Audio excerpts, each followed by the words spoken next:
Hello all, welcome to another session with me, Varun at Odin School.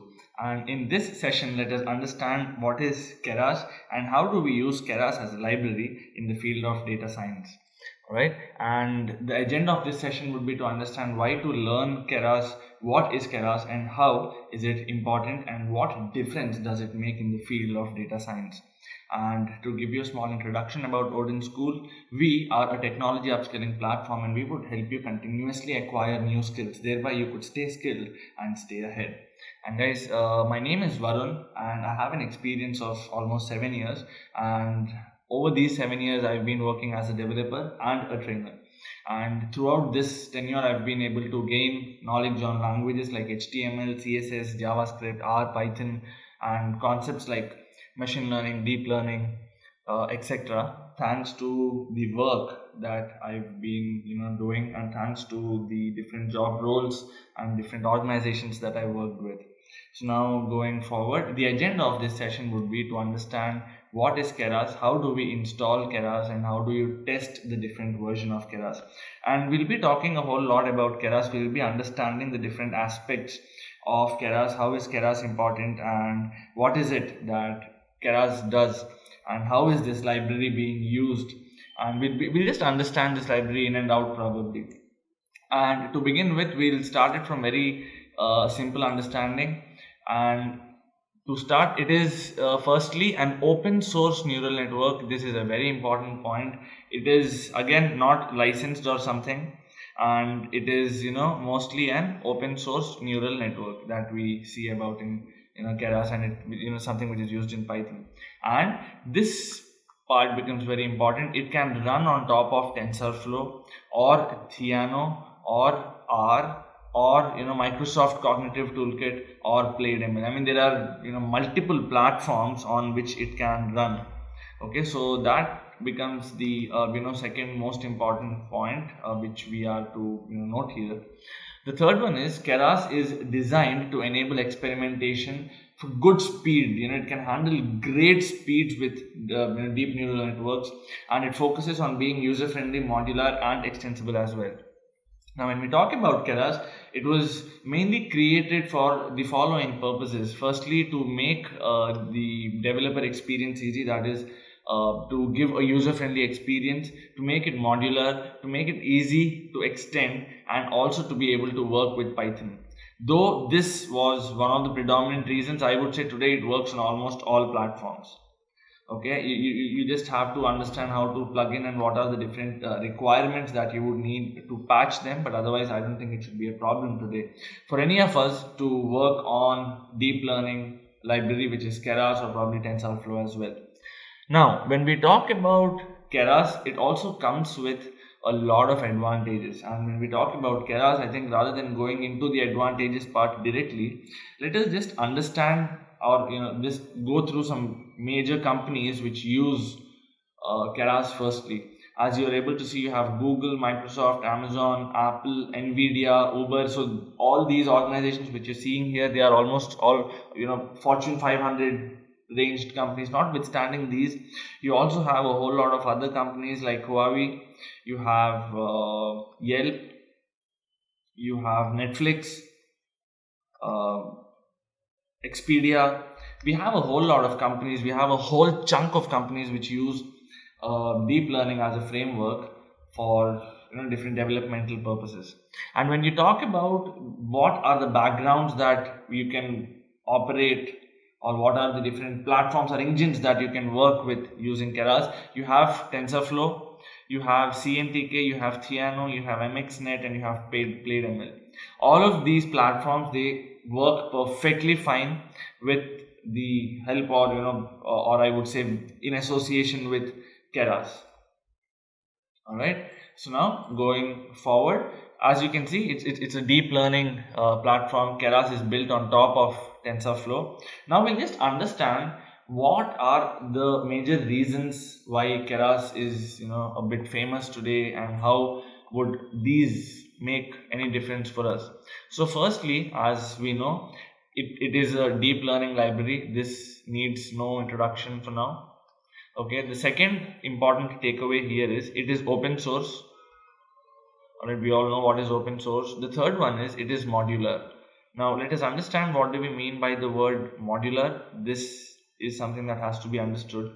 It basically means it stacks layers. Okay, there are different stacking layers that you have. Well, I am sure you're able to see this word, and this word is most important. And because of stacking, you can see that you have interconnected plots or interconnected graphs that make it a very beautiful platform to watch or to work on, rather than using the word watch, I think. Okay, then the fourth one after modular is it also has very high performance. So you can say that it is very highly or it is very highly efficient. The efficiency is very high. All right, now talking about the reasons about why Keras is highly preferred today, or why is it gaining pace in the market today. There are some reasons. Firstly, it focuses more on user experience, and I would say Keras is also built a bit on reverse engineering, wherein it was built not for machines, rather it was built for humans. Keras is an API which is built for humans, and it is not for machines. Alright guys, now that is the first takeaway that you need to know. The second one is it is being very highly accepted in the market, right? The level of acceptability has already reached above saturation. The third one is it can work on multiple platforms. It's open to a plethora of platforms, as you would see as we keep going further. Then the concepts are at a very base level. Okay, so basically we can say that the concepts are easy to understand, they're not very difficult. All right, prototyping is something that is very easy in Keras. You don't have to work very hard for it. Yes, the next one and very important one is it can be very easily handled on CPU and GPU, and also you have to know that it has freedom to design. You can probably design any architecture. Designing an architecture should be the most easiest thing that you could probably work on. Now when I say easiest, I mean to say that it is easy for a person who's completely well versed with Keras, and for a person who's already knowing how to handle that. And then notwithstanding this, it is again easy in concept, and then integration is also very easy. Okay, so you can push this onto the production floor very easily. There's no huge integrations that you have to do. There is no huge mapping or plotting that we have to do when we work on Keras, which is working on top of TensorFlow. All right, now when we talk about any kind of a Keras model, right guys, there are basically two major models that Keras offers, and these two major models are, the first one being sequential. Okay, let us just probably make a note of it. The first one is sequential, and the second one is functional. Now we'll just understand a bit about each of these here before we go further. Alright, so when we talk about sequential, I would just like to explain this with a small image. I would not want you to take the image very seriously. This image which I'm drawing, it might be a bit. Alright, so when we talk about sequential, it is moreover arranged in the form of layers, and these layers which we talk about, they are sequentially arranged, and you see that as you keep going further, the layers would only keep decreasing, and then finally you would achieve the output. Alright, and when you talk about them, they are mostly linearly stacked. Okay, here when you talk about the sequential model, they are linearly stacked, and they're very good for simple classification. If you're working on, okay, let me just probably change the color. It might be right. When we talk about sequential, right, it is linear stacking of layers. Guys, you might want to note these down from an interview perspective as well. All right, and then notwithstanding this, it is used for simple classification. It's best used for simple classification networks. Okay, now you might have a question if sequential is the one which works highest, or sequential is the one which we use at par with functional. Well, that is something that we see as we keep going further. Now to talk about it, it is linear stack. It works on it best suits simple classification networks. And then here you also have encoder decoder kind of models. All right, and you would know that the model we use here, it has layers, and each layer gives input to another layer. Now let me just explain this to you with an example. So here, if I have around okay, now let us say there are 1 2 3 4 5 6 7, there are 7 layers. You would notice that 1 2 3 4, 1 would be squeezing information and passing into 2. This would again squeeze certain information and pass into 3. So each and every layer would be a net or would be a filter of the previous one. Alright, so I hope it's very easy and very simple to understand.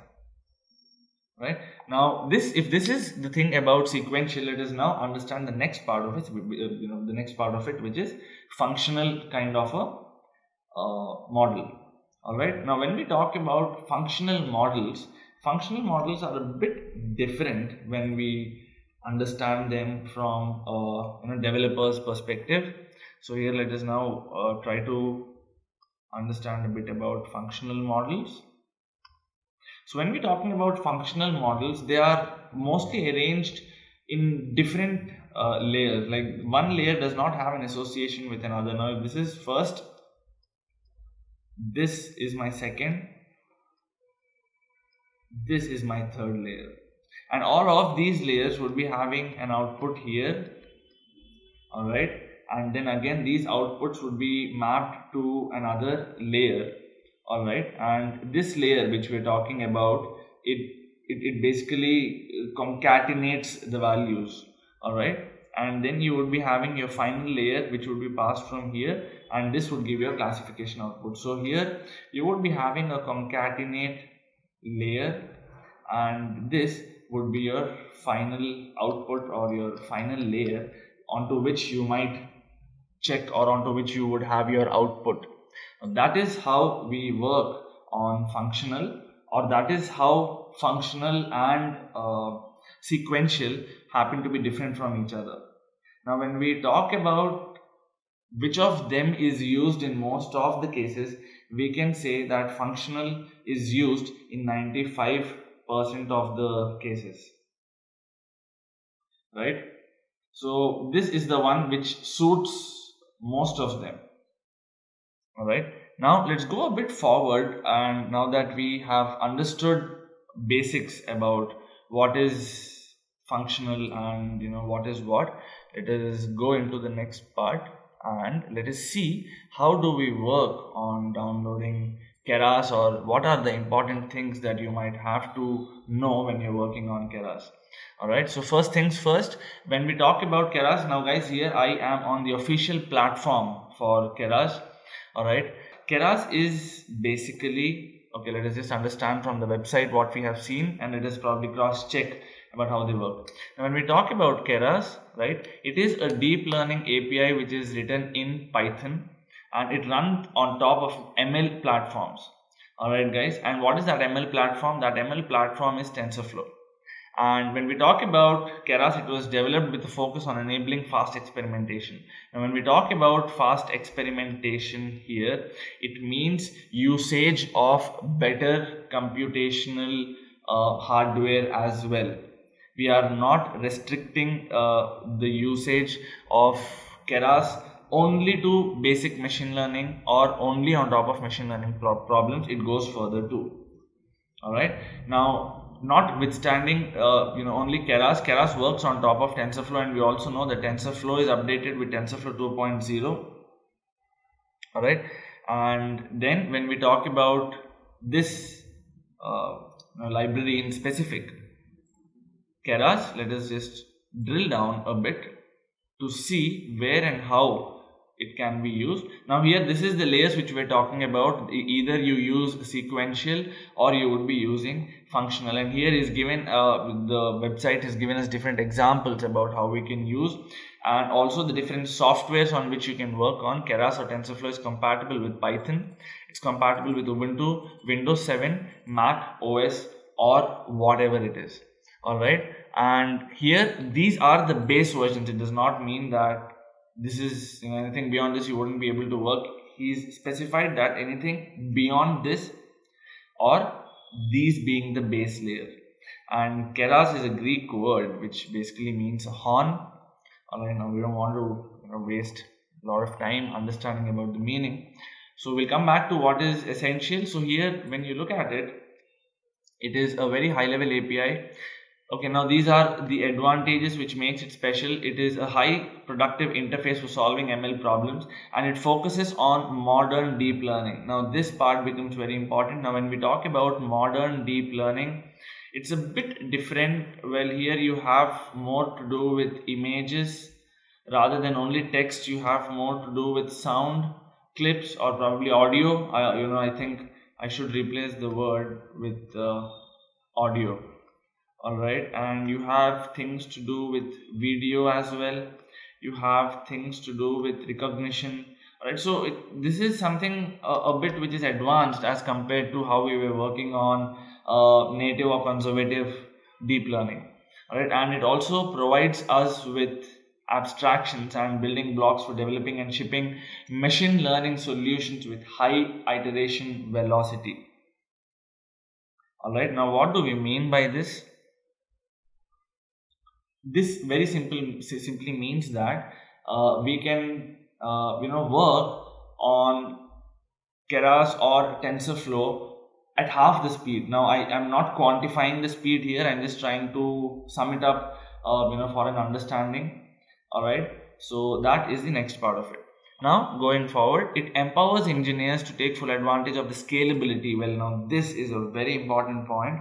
When we talk about scalability and cross-platform capabilities, we've already discussed how Keras makes a difference with regards to that, and also it can run on TPU or even larger clusters of GPU.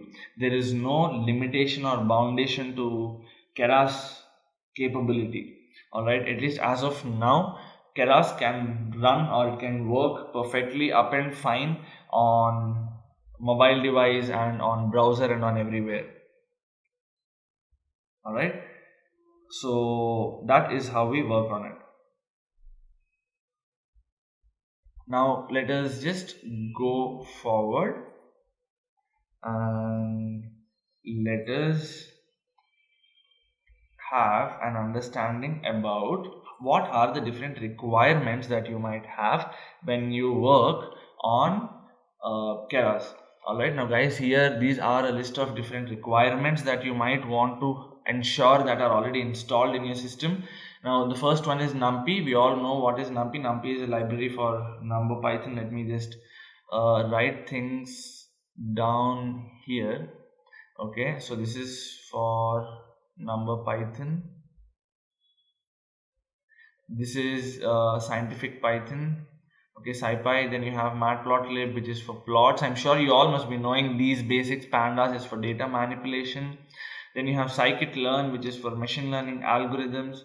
Then we have Keras 2.0. Okay, well, we don't want to talk about this right now. The next one is TensorFlow, and TensorFlow 1.0. well, I think no one is on 1.0 as of now.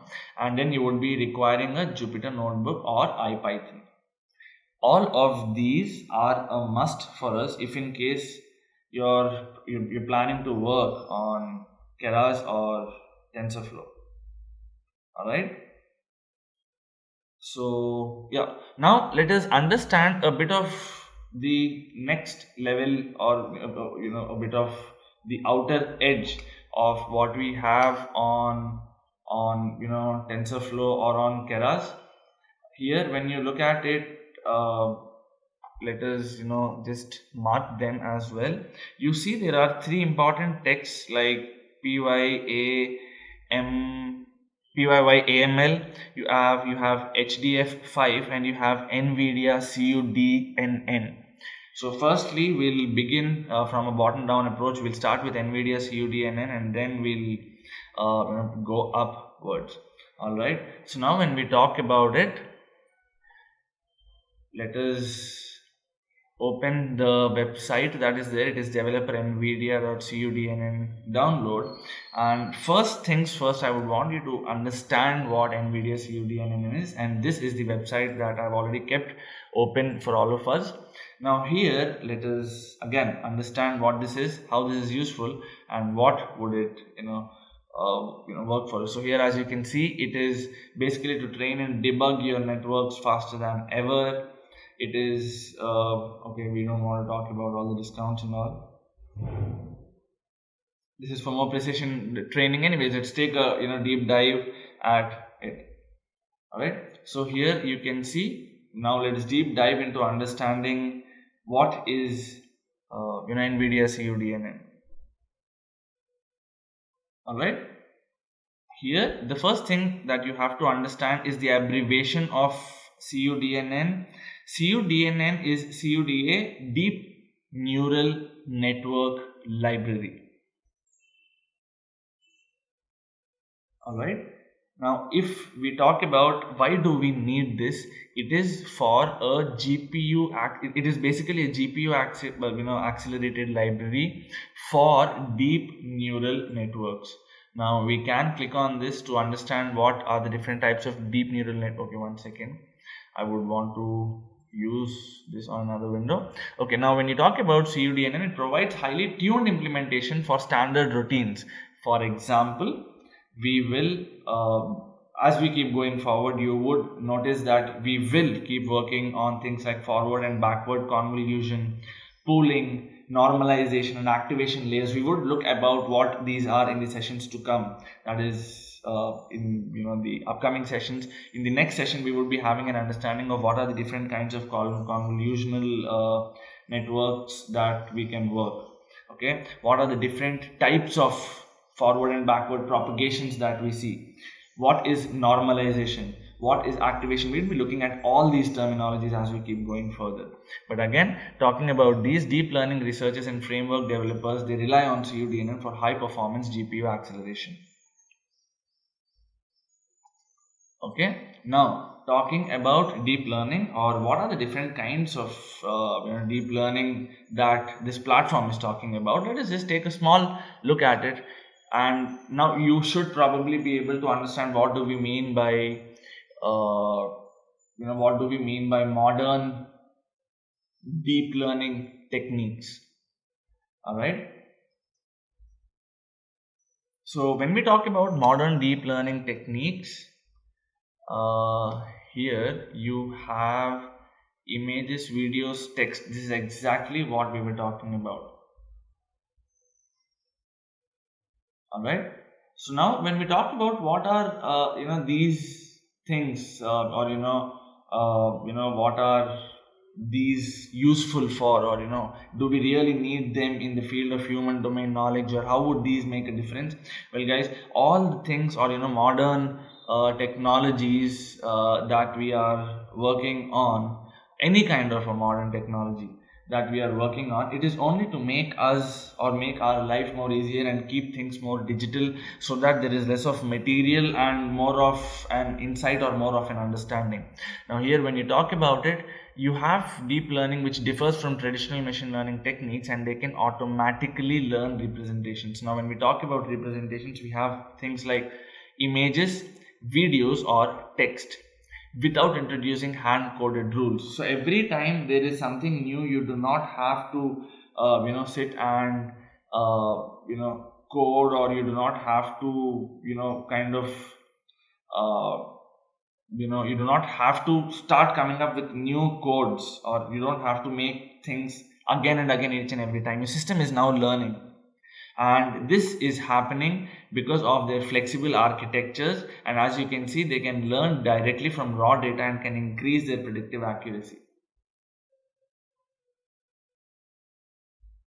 Alright guys, so I'm pretty sure this might be going a bit off the head as of now, but as we keep going further, you would know that they're all very, very feebly interdependent on each other. Okay, now there are also different platforms that you can work with. Here you see you can start working on training deep neural networks. It has a GPU accelerated framework, and because of this, every major deep learning framework such as TensorFlow, PyTorch, we all know what PyTorch is. It is Python Torch, and other already GPU accelerated platforms are now using this, right guys? So this is how we can actually unleash the capability of NVIDIA's CUDNN for making our work easier, capable, and more powerful, rather than just having an output. Now the other requirement that we saw here is HDF5.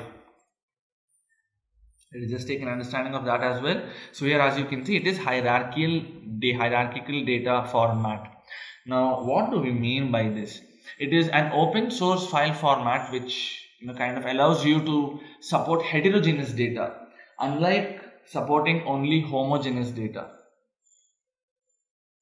Right? Now when you talk about hierarchical data formats, or when you talk about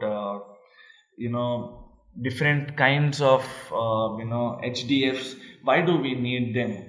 It basically uses a file directory like structure that allows you to organize data, because of which you would be having many structured ways, and you might be able to do different things, like arranging data more easily, placing them in their so here let us just open a Google example. I think this image should make things a bit easier for us to understand. So here you can see your data is broken down in different parts. Like this is standard format, you have special platforms, you have parallel input outputs, you have random access, you have partial input output. So all of these can be accessed and they can be placed accordingly. All right, so here this is the most important takeaway.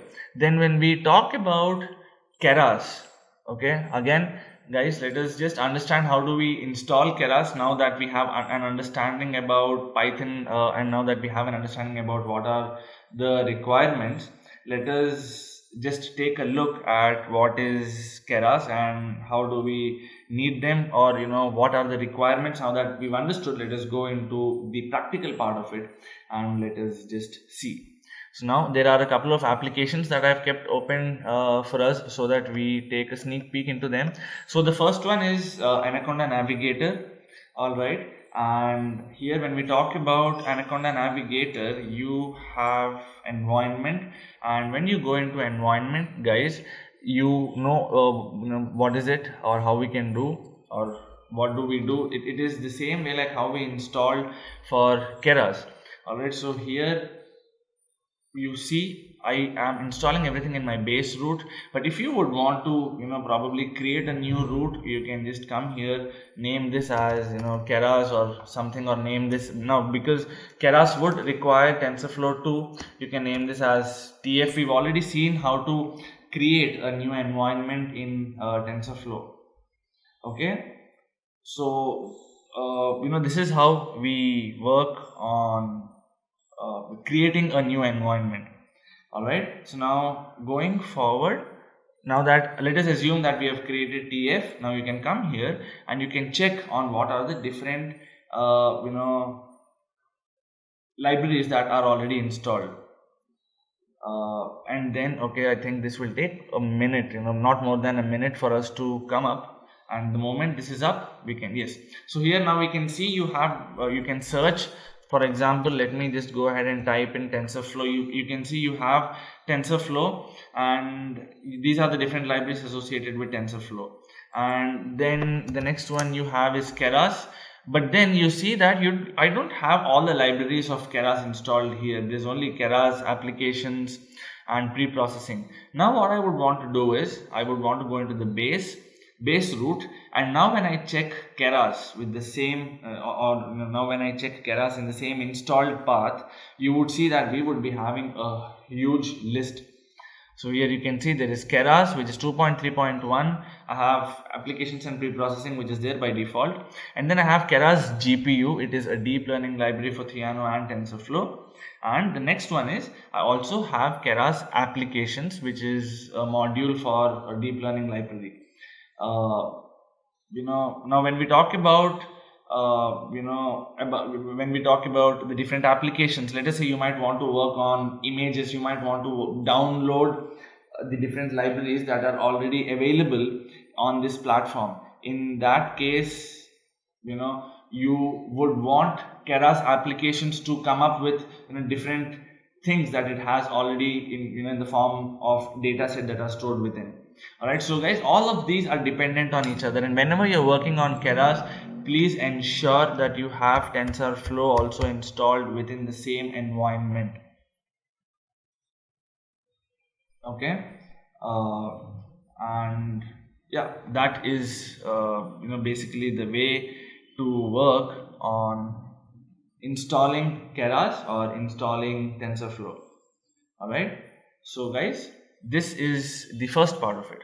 Now when we go on to the second part of it, or when we move further, let us now take a look at what it is when we have installed it, or how it is when we install it. Now this is a new platform for us. This is a technical platform that any of you can work with. This platform should actually make it easier for us to understand how Keras can be installed and how do we check the different versions of Keras. Now here, after you have imported TensorFlow as Keras, you can directly, okay, let me just run this, and once you run this, you can see you would be having a draft session which would get created. And once you're done with that, this pause or stop symbol which you're seeing here, that would probably go away. And right now you see you have a star here, and when you have a star, it means it's asking us to stop. Now I would again check in the version of Keras, and now when I hit this, you would be seeing you have an output that is 2.3.0.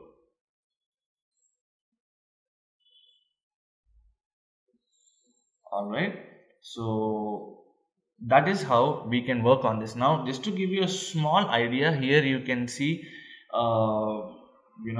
things like HDD, CPU and RAM.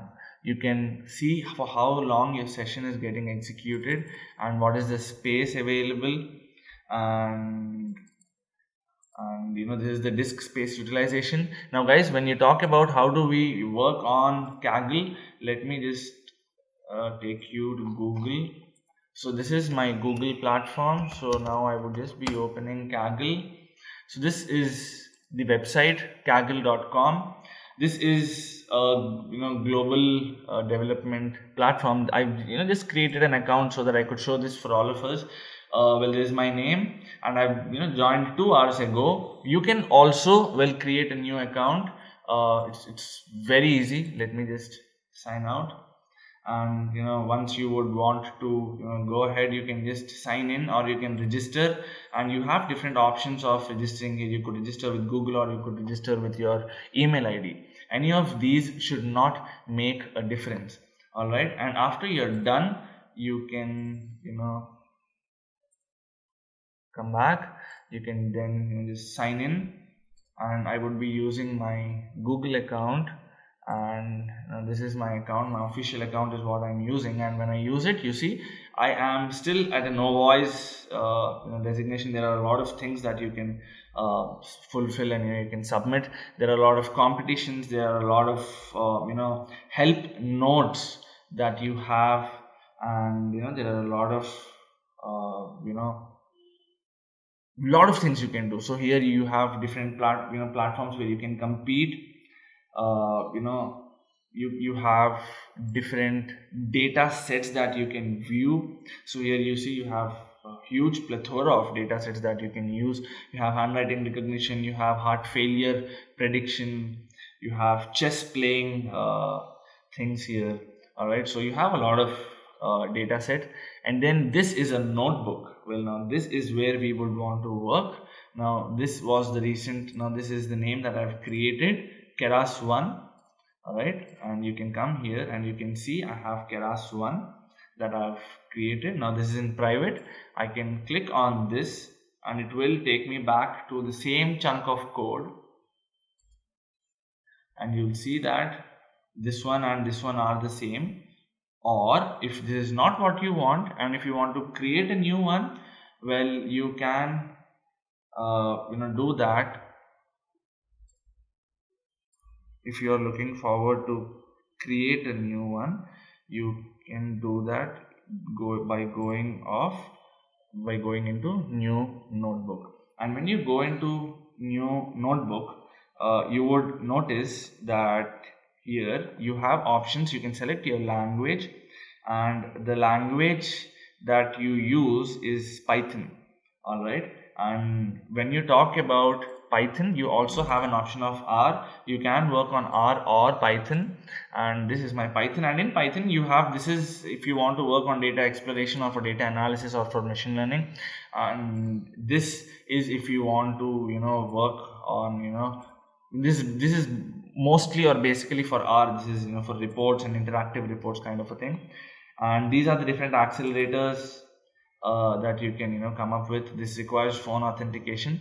Anyway, so now I have my Python that I'm selecting, and this would be a notebook that I would be working on, and I can create a new notebook. And now this is the name of my file that's been created. I would want to rename this to Varun1, and now it's saved. Now I can delete this code. I can now create a new import numpy as np, and I can hit enter. And when I do that, you would see that this code is now executed. All right, and I can add as many lines as I want. Now if I probably enter this with a spelling mistake, you would see that you would have an error too. There is no module named NUMY. It has to be NUMPY. So guys, it is not that this Kaggle would give you any different platforms or any different answer or any different output or any different kind of an answer or any different kind of an understanding in comparison to your Anaconda Navigator. That would be a grave misunderstanding. All right. So yeah, now this is how we create a new document, or you can create a new code, or you can create a new notebook for yourself. And when you come back, or when you go to your previous screen, you can see that both of them have been saved with the names. And also, just to give you a small heads up, you here have share options, and you can share this to whomever you want. So that ways you can enter different collaborators here, people who can come view your code, or probably access your code. They can change your code or edit your code. And this is how organizations or people from different places, they collaborate to work on online coding, or to come up with something that is online. All right. So this is a small understanding about how do we download Keras, and how do we check the different layers, or how do we check the different versions that we have, the different versions of Keras that you have installed, or the different versions of Keras that you have checked upon. Now what we do is, guys, let us just go back into understanding a bit about Keras, and let us see how do we get started on Keras. Now when you want to get started on Keras, there is an introduction to Keras that you have here for engineers, and one separately for researchers, wherein researchers is moreover oriented towards computer vision and natural language processing or programming. Introduction for engineers is based more for developers like us. for people who are learning to work on Keras. And in the sessions to come, we would have an understanding, or we would be working on how do we understand Keras, how do we set up Keras, what are the different kinds of representations that we can work on, what are the different data sets that we have available, and what are the different kinds of layers that we have, like what is forward propagation, what is backward propagation, what is sequential layer, what is functional layers, and how are these layers different from each other, is what something we would be looking at in the sessions to come. Alright, so guys, notwithstanding that, we would be looking at what are vectorized and standardized representations and how do we load data set using Keras. And this is the hyperlink that I would want you to check. So here you have all the basic things that you should be able to probably work on, that or that you should be requiring to start off when you're working with Keras. Alright, so I hope this session has given you an understanding about how do we work on Keras, what is Keras, how do we install Keras, how do we test the version of Keras, and what are the different platforms we can work on Keras with. We've seen how to work on Keras using the first platform, that is Anaconda Navigator, and using the second platform, which is Kaggle, as a website or as a repository. And guys, I've already told you this, that in the session to come we would be looking at what are the different layers of Keras and how is each layer different from one another. Alright, thanks a lot. This is me, Varun, your trainer, signing off, hoping to see you in the next. And if in case you have found the video useful, and if in case you have found the information useful, then I would recommend that you hit the like button. And also guys, please do share this with your friends, because when you do that, even they would be having access to all of these videos. And do not forget to hit the subscribe button, because when you do that, you would be having access to a plethora of videos, you would be having access to a huge library, and you would also be getting updated about it whenever we update one. So have a great day. This is me, Varun, your trainer, your mentor, signing off, wishing you all the best.